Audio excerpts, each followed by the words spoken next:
సిద్దిపేట జిల్లా హుస్నాబాద్ నుంచి మేడారంకు ప్రత్యేకమైనటువంటి బస్సులను ప్రారంభించారు. అయితే ఈ బస్సులను మంత్రి పొన్నం ప్రభాకర్ జెండా ఊపి ప్రారంభించారు. ఈ సందర్భంగా ప్రయాణికులతో మంత్రి ముచ్చటించారు. 51 బస్ స్టేషన్ల నుంచి ఆర్టీసీ 4000 బస్సులను ఏర్పాటు చేసినట్లుగా మంత్రి తెలిపారు. హుస్నాబాద్ నుంచి 50 బస్సులను జాతరకు ప్రత్యేకంగా కేటాయించినట్లుగా ఆయన తెలిపారు.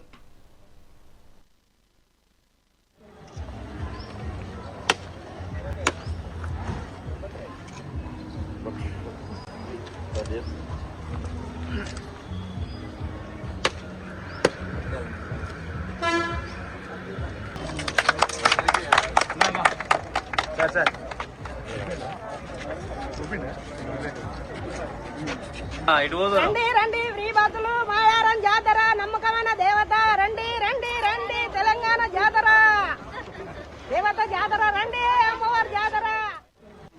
ప్రతిష్టాత్మకమైనటువంటి గిరిజన సాంప్రదాయాలకు వేదికగా సమ్మక్క సారలమ్మ జాతర ఏర్పాట్లలో భాగంగా ఆర్టీసీ కూడా ఉత్తర తెలంగాణలోని 51 బస్టాండ్ల నుండి దాదాపు 4000 పైన బస్సుల్ని సమ్మక్క సారలక్క స్టార్ట్ చేసింది.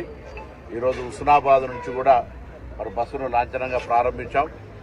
ఈ కేంద్రం నుంచి కూడా ముందుగా 50 బస్సుల్ని సమ్మక్క సారలమ్మకు ప్రత్యేకంగా కేటాయించి ఇంకా అవసరమైతే కూడా ప్రజల రద్దీ దృష్ట్యా రాష్ట్ర వ్యాప్తంగా ఎక్కడైనా కూడా బస్సుల సంఖ్య పెంచే ప్రయత్నం చేస్తాం. ఆర్టీసీ బస్సు సురక్షిత ప్రయాణమే కాక గద్దెల దగ్గర దాకా వెళ్ళగలిగే రవాణా సౌకర్యం ఇది ఒకటే రక్షితము. అదేవిధంగా అమ్మల దర్శనాలకు సంబంధించిన దగ్గర ప్లేస్ పోగలుగుతారు. అదేవిధంగా ప్రభుత్వం తరఫున పోలీస్ శాఖ ఆర్టీసీ కూడా చిన్నపిల్లలు తప్పిపోకుండా ఉండడానికి ఒక బ్యాండ్ ఇస్తూ ఉన్నది. ఆ బ్యాండ్ను కూడా తప్పకుండా పిల్లలకు పేరు నమోదు చేసి బ్యాండ్ వాడండి, ఎక్కడ మిస్ కాకుండా ఉంటారు. ఆర్టీసీ సమ్మక్క సారలమ్మకు సంబంధించి ప్రజల సౌకర్యం కొరకు అన్ని రకాల ఏర్పాట్లు చేసింది.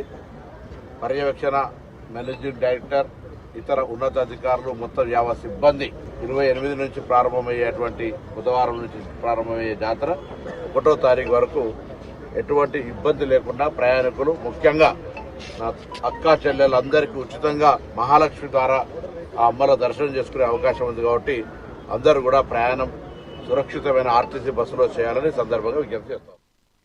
లోపల ఎప్పుడు వర్షం వచ్చినా ఇబ్బందికరంగా ఉందని డిపోకు సంబంధించినటువంటి డిఎం గారు, ఇతర సిబ్బంది అంతా నా దృష్టికి తేగానే యాజమాన్యం దృష్టికి తీసుకెళ్లి ఈ లోపలంతా కూడా సీసీ చేయడం వల్ల కొంత సౌకర్యంగా ఉంటుంది అనే దాని మీద ఈరోజు సీసీకి ఫౌండేషన్ వేసుకున్నాం.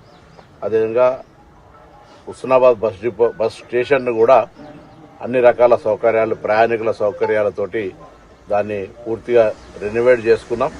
హుస్నాబాద్ కేంద్రంగా అన్ని ప్రాంతాలకు బస్సులు నడవాలని, గతంలో ఉన్న బస్సుల కంటే కొత్త బస్సులు కానీ, పాత బస్సులు తొలగింపు స్థానంలో కొత్త బస్సులు వేయడం కానీ, ఇంకా ప్రజలు ఏదైనా గ్రామానికి బస్సు రావాలనుకుంటే కూడా వాళ్ళు రాష్ట్ర వ్యాప్తంగా కూడా కొత్త గ్రామాలకు, కొత్త కాలనీలకు బస్సులు వేసేటువంటి కార్యక్రమాన్ని ఆర్టీసీ తీసుకుంది. కాబట్టి తప్పకుండా కొత్త రూట్లు ప్రజలు అక్కడ బస్సును ఆర్టీసీని వినియోగించుకోదలుచుకుంటే తప్పకుండా స్థానిక అధికారుల నోటీసుకు తీసుకురండి. దాన్ని విచారణ చేసి వెంటనే కొత్త బస్సులు తీసుకొచ్చి కొత్త బస్సు రూట్లు కూడా వేస్తాం. ఆర్టీసీ మహాలక్ష్మి కార్యక్రమం ద్వారా ఈరోజు మరి చాలా కష్టాల్లో ఉన్నటువంటి సంస్థను ప్రభుత్వ సహకారంతో ముందుకు పోతా ఉంది. ఈరోజు అందరూ కూడా కార్మికులు